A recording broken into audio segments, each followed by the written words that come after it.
저희 교회는 부활절이 되면 매 부활절마다 찬양대가 칸타타를 준비해서 하는데 수고해 주시는 데 너무너무 감사를 드립니다. 여러분, 어느 초등학교 역사 시험에 다음과 같은 문제가 출제가 되었대요. 조선시대 신분 계급 중에서 가장 낮은 계급은 무엇인가? 라는 문제입니다. 이 문제는 TV에서 사극 드라마를 한 번만 보았어도 충분히 맞출 수 있는 쉬운 문제였어요. 정답은 천민이었습니다. 그런데 시험날 저녁에 학생들의 시험지를 채점하던 선생님이 한 학생의 답안지를 보고 뒤로 넘어가 버렸어요. 왜냐하면 그 학생의 답안지에는 천민이라는 답 대신에 이렇게 적혀 있었기 때문입니다. 쇠네, 이렇게 적혀 있었대요. 여러분, 이 세상에 이 천민보다 쇠네보다 더 낮은 자리로 내려오신 분이 계십니다. 바로 하나님께서 우리를 위해 보내신 예수님이시죠. 하늘 보좌를 버리시고 또 종의 자리로 낮아지시고 사람의 몸을 입고 이 땅에 오시고 결국에는 십자가에서 죽기까지 하신 분.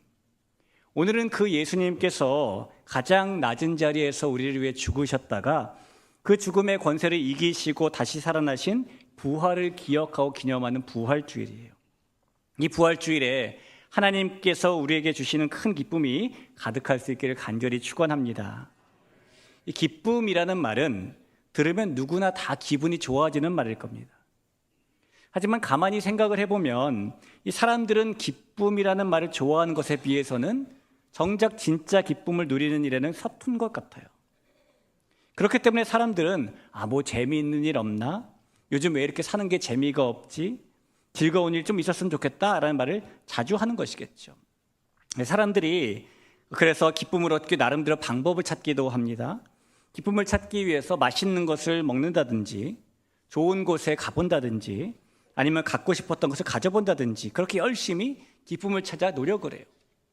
심지어 기쁨을 찾아 어떻게까지 노력하냐면은 제가 한 10년쯤 전에 부산에 있는 한 교회에 주일 오후에 설교를 하러 가게 되었습니다. 주일 오후에 가서 설교를 하고 마무리한 다음에 보통 이렇게 설교하신 목사님들도 저 예배실 뒤에서 예배가 끝나고 나면 나오신 성도님들에게 인사를 하잖아요. 인사를 하고 있었어요. 감사합니다, 안녕히 가세요. 감사합니다, 안녕히 가세요. 성도님들께서 나오시면서 저에게 인사를 해주시는데 오늘 은혜 많이 받았습니다, 이렇게 인사를 하셨습니다. 은혜의 말씀 감사합니다. 쭉 이렇게 인사하고 가시는데 한 권사님께서 제 앞에 오시더니 이렇게 말씀하셨어요. 오늘 참 재미있었습니다, 이렇게 말씀하셨습니다. 사람들이 재미를 많이 추구하는 것이죠. 그런데 여러분, 의아한 사실은 그렇게 얻은 기쁨이 그리 오래가지 않더라라는 것입니다. 분명히 그렇게 가고 싶었던 여행을 다녀왔는데 돌아오면 다시 일상으로 내려앉고 그렇게 갖고 싶은 물건을 샀는데 며칠 지나면 감흥이 또 사라지기도 하고 그래서 사람들은 또 말하는 것이죠. 또 뭐 재미있는 일 없나? 기쁨을 찾아다니지만 참된 기쁨이 없는 상태. 여러분, 어쩌면 그것이 오늘을 살아가는 우리의 모습일 수도 있습니다. 성도 여러분, 기쁨이란 도대체 무엇일까요? 단순히 기분이 좋아지는 상태를 말하는 것일까요? 웃게 되는 상황을 만나는 것일까요? 성경을 보면 기쁨이 그런 것만은 아닌 것 같아요. 왜냐하면 성경이 말하는 기쁨은 모든 일이 좋아서 생기는 감정이 아니라 상황을 넘어서는 상태를 말하기 때문입니다. 좋을 때 웃는 것은 누구나 할 수 있는 것이지만 좋지 않아도 기뻐하는 것이 성경에서 말하는 기쁨인데 전혀 다른 차원의 이야기겠죠. 자, 그럼 여러분, 그렇게 상황을 넘어서는 기쁨이 과연 가능할까요? 상황이 무너져도 사라지지 않는 기쁨이 정말 있을까요? 오늘 우리가 함께 보게 될 말씀은 바로 이 질문에 대한 답을 보여주고 있는 말씀입니다.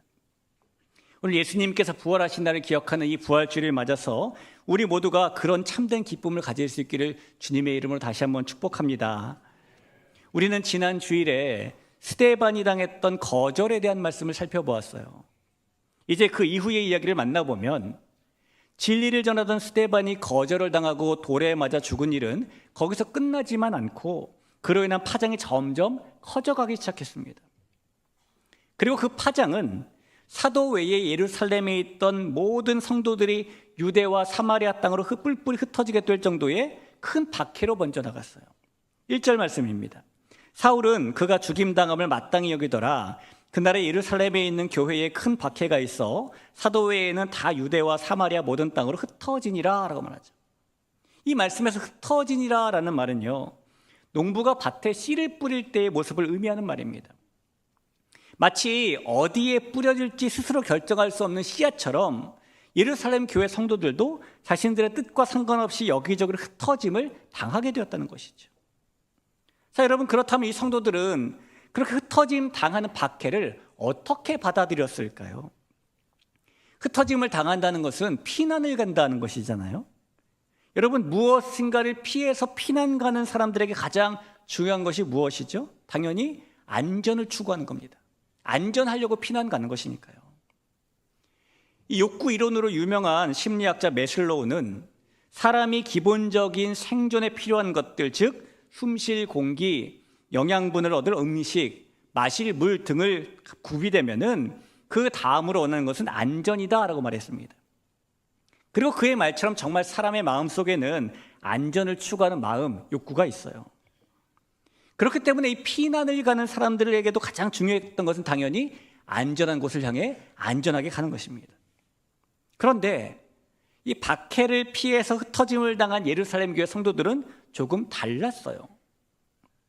우리말 성경에는 번역이 되어 있지 않지만은 4절 말씀의 원어 성경은 그러므로 한편이라는 뜻을 가진 호이멘 운이라는 구절로 시작을 합니다.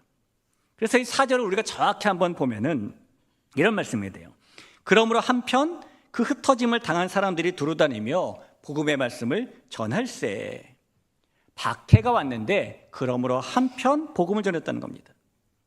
여러분, 지금 이 성도들이 뿔뿔이 흩어짐 당한 것은요, 진리의 복음을 전한 일 때문에 스데반이 돌에 맞아 죽었고 그 일 때는 박해가 일어났기 때문이에요. 그런데 예루살렘 교회 성도들이 흩어짐을 당하면서도 가는 곳마다 복음의 말씀을 전했다는 것이죠. 이 모습은 안전을 추구하는 인간의 기본적인 욕구와 상반된 모습입니다. 오히려 기름을 들고 불구덩이로 들어가는 것 같은 모습이라고 볼 수 있어요. 성도들은 그렇게 달랐다는 겁니다. 여러분, 예루살렘 교회 성도들이 도대체 어떻게 이렇게 다를 수 있었을까요? 혹시 스데반처럼 고소라도 당하면은 똑같이 돌에 맞아 죽을 수 있는데, 그럼에도 불구하고 흩어지는 곳마다 복음의 진리를 전했다는 것인데 어떻게 이 사람들이 이럴 수 있었냐라는 겁니다. 이 사람들이 이럴 수 있었던 것은 단 하나, 그들에게 이 복음이 주는 죽음의 공포를 이길 정도로 압도적인 큰 영적 기쁨이 있었기 때문이에요. 또한 그 기쁨을 모르는 사람들을 향한 절박한 동정심이 있었기 때문입니다.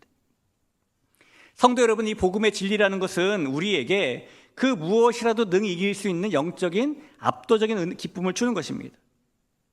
그렇기 때문에 저 여러분에게도 우리가 만난 복음 때문에 모든 것을 이길 정도의 압도적인 큰 영적 기쁨이 임하길 간절히 소원합니다. 특별히 이 부활주일 아침에 우리가 그 기쁨을 만나기를 간절히 축복합니다. 자, 계속해서 이 본문 말씀을 이어가 보면은 그렇게 영적 기쁨이 가득했던 사람들 중에는 오늘 본문의 배경이 되는 사마리아 성으로 흩어짐을 당했던 사람들도 있었어요.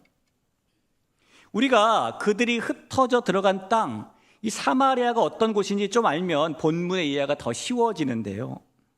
사실 신약시대 당시에 사마리아는 유대인들에게 있어서 가고 싶지 않은 곳, 피하고 싶은 곳, 그래서 가능하면 발걸음조차 두지 않으려고 했던 그런 곳입니다. 왜냐하면 이 사마리아는 역사적으로 기쁨과는 거리가 너무너무 먼 땅이기 때문이에요. 이 이야기의 시작은 북이스라엘 시대로 거슬러 올라가게 되는데, 솔로몬이 죽은 후에 이스라엘은 남쪽 유다 지역을 기반으로 하는 남유다라는 나라와 북쪽 사마리아 땅을 기반으로 하는 북이스라엘이라는 나라로 나누어져 버리고 말았어요. 그런데 이 북쪽 이스라엘의 첫 번째 왕이 되었던 여로보암이라는 사람은 자신이 다윗과 솔로몬을 혈통적으로 잇는 사람이 아니다라는 사실 때문에 항상 이 왕위의 정통성에 대한 불안감을 가지고 살았습니다. 저 남유다에 있는 르호보암 왕은 다윗의 손자이면서 솔로몬의 아들이라는 정통성이 있는 왕이었는데 자기는 그렇지 못했거든요. 그래서 그의 불안은 우리 북이스라엘 땅에 살고 있는 사람들이 예배를 드리기 위해 남유다 땅에 있는 예루살렘 성전에 가다 보면은 혹시 그들의 마음이 저 남유다의 르호보암 왕에게 돌아가면 어떡하나 이런 공포로까지 번져갑니다. 그러다 이 여로보암이 결국에 자신의 그 불안감을 극복하지 못하고요, 아예 백성들이 예루살렘으로 가지 못하게 하려고 자기 마음대로 하나님께 예배하는 방식을 바꾸어 버렸어요. 예루살렘으로 가는 길목에 위치한 베델이라는 곳과 영토의 저 북쪽 끝이었던 단이라는 곳에 하나님을 대신할 우상, 금송아지를 세워놓고 이것이 너희를 애굽에서 인도해낸 신이다라고 말하면서 백성들이 예루살렘에 가지 못하게 한 것입니다. 열왕기상 12장 28절 이하에 그 말씀이 있어요. 이에 계획하고 두 금송아지를 만들고 무리에게 말하기를 너희가 다시는 예루살렘에 올라갈 것이 없도다. 이스라엘아, 이는 너희를 애굽 땅에서 인도하여 올린 너희의 신들이라 하고 하나는 베델에 두고 하나는 단에 둔지라 라고 말하죠. 이것은 하나님을 믿는다고 말하면서 하나님 믿는 방식을 자기 방식대로 바꾸어 버린 잘못된 사건이었습니다. 그래서 이 일 후에 북이스라엘이라는 나라는 겉으로는 하나님을 섬기는 것처럼 보였지만 실제로는 점점 더 우상 숭배로 흘러가게 되었고요. 또 점점 더 영적으로 무너져 버리게 되었습니다. 그리고 그 결과는 우리가 잘 아는 것처럼 아수르라는 제국에 의해서 멸망당하는 것이었죠. 그런데 여러분, 이 아수르라는 나라에 의해서 멸망당한 후에 이 북이스라엘은 더 참혹한 일이 벌어져요. 이 참혹한 일은 아수르라는 나라가 자신들이 정복한 땅의 인구 혼합 정책을 쓰면서 맡게 되었습니다. 이 아수르는 자신들이 정복한 나라의 백성들이 자기 땅에 이렇게 모여 살면은 언젠가는 그 사람들이 똘똘 뭉쳐서 반란을 일으킬지도 몰라 이렇게 생각을 했습니다. 그래서 그 해결책으로 이쪽 나라에 살고 있는 사람들을 저쪽 멀리 있는 나라의 땅으로, 저쪽 멀리 있는 나라에 살고 있는 사람들을 이쪽 나라의 땅으로 강제 이주를 시켰는데 그것을 인구 혼합 정책이라고 불러요. 그래서 그 일 때문에 이 사마리아 땅에 살던 북이스라엘 사람들도 먼 타국으로 강제 이주를 당하게 되었고, 반대로 먼 타국의 이방인들이 북이스라엘의 땅 사마리아로 이주를 당해 살게 되었어요. 이제 사마리아 땅에는 유대인들과 여러 이방 민족이 섞여 살게 된 것인데요, 그로 인해 이 사마리아 땅은 하나님 백성으로서의 정체성이 완전히 무너져 내린 곳이 되었습니다. 이방 민족과 섞여 살고 통혼을 하면서 점점 하나님을 온전히 믿는 신앙이 사라지고 이방 종교가 섞여버린 혼합 신앙만이 가득한 곳이 되어버린 것이죠. 자, 이런 일이 있다 보니까 이제 남쪽 유다 땅에 살고 있는 사람들, 아수르에 아직 정복을 안 당했던 사람들, 이 사람들이 보기에는 사마리아 사람들이 같은 민족으로 보이지 않는 거예요. 그래서 그들은 사마리아 땅을 더럽혀진 사람들, 섞여버린 사람들, 함께할 수 없는 사람들이 사는 곳으로 여기기 시작합니다. 이런 상황 속에 사마리아라는 곳은 점점 상처의 땅이 되어가고 좌절의 땅이 되어가고 절망의 땅이 되어가는 것이죠. 여러분, 그런 땅에 기쁨이라는 말이 어울릴 수 있겠습니까? 그런데 오늘 본문은 그 사마리아 땅에 놀라운 일이 일어났다라고 말씀합니다. 8절을 보시죠. 그 성에 큰 기쁨이 있더라. 지난 수백 년 세월 동안의 상처뿐이고 좌절뿐이고 절망뿐이었던 사마리아는 사람들이 자신도 모르게 환호성을 지를 만큼 큰 기쁨을 만나는 곳이 되었다는 거예요. 여러분, 이 사마리아 땅처럼 때로 우리의 삶에도 상처와 좌절과 절망이 가득할 때가 있죠. 우리에게도 누군가의 말 한마디에 마음이 깊이 찢어져가지고 쉽게 아물지 않는 상처의 순간이 있고요, 열심히 최선을 다했음에도 불구하고 결과가 따라주지 않았을 때 좌절을 경험하기도 하고요, 아무리 발버둥을 쳐도 상황이 나아지지 않아서 이제는 더 이상 기대할 힘조차 없다라는 절망의 순간도 있습니다. 그러나 사랑하는 성도 여러분, 아무리 상처가 크고 좌절뿐이고 절망적인 곳이더라도 사마리아 성처럼 큰 기쁨이 임할 수 있음을 믿으시기를 바랍니다. 자, 그렇다면 여러분, 그 낙담과 비탄의 땅이었던 그 사마리아는 어떻게 이런 큰 기쁨을 가지게 되었을까요? 오늘 말씀을 보면 이 사마리아 성이 말로 표현하기 힘들 정도의 큰 기쁨을 누리게 된 것은 그 땅에 내려갔던 한 사람 빌립이 전했던 소식 때문이었어요. 그리고 빌립이 전한 소식은 단순한 위로의 말이 아니라 그리스도 예수님에 관한 소식이었습니다. 5절을 볼까요? 빌립이 사마리아 성에 내려가 그리스도를 백성에게 전파하니라고 말하죠. 여러분, 이 말씀은 빌립이 단순히 그리스도라는 이름만 전했던 뜻이 아니잖아요. 이 그리스도라는 이름 안에 있는 하나님께서 약속하신 구원자, 우리를 죄와 죽음에서 해결하실 분, 모든 절망을 끝내실 분을 소개했다는 것입니다. 그리고 빌립은 그 그리스도가 이미 십자가에 달려 죽으셨다가 다시 살아나신 예수님이라고 전파한 것이죠. 다시 말해 빌립은 사마리아 사람들에게 하나님께서 약속하신 구원자 예수님께서 우리의 죄를 위해 대신 죽으셨다가 그 죽음을 이기고 다시 살아나셨다는 소식을 전파한 것입니다. 그리고 그 소식을 들은 사마리아 성 사람들이 큰 기쁨을 가지게 되었던 거예요. 여러분, 이런 내용들을 보면 예수님의 부활의 소식이야말로 가장 큰 기쁨이 되는 소식입니다. 만약에 예수님의 이야기가 십자가 죽음으로만 끝이 났다면 그것은 감동적인 이야기가 될 수는 있어도 기쁨의 소식이 될 수는 없어요. 누군가가 우리를 위해 희생했다는 이야기가 우리에게 감격이 될 수는 있지만은 그것이 우리의 인생을 바꾸는 능력이 되지는 못하기 때문입니다. 하지만 여러분, 예수님께서 죽음으로만 끝나지 않으시고 죽음을 깨트리고 다시 살아나셨습니다. 그래서 그 소식은 이제 예수님께서 우리의 죄를 정말로 해결하셨다는 증거가 되는 것이고 우리의 절망이 끝났다는 보증이 되는 것입니다.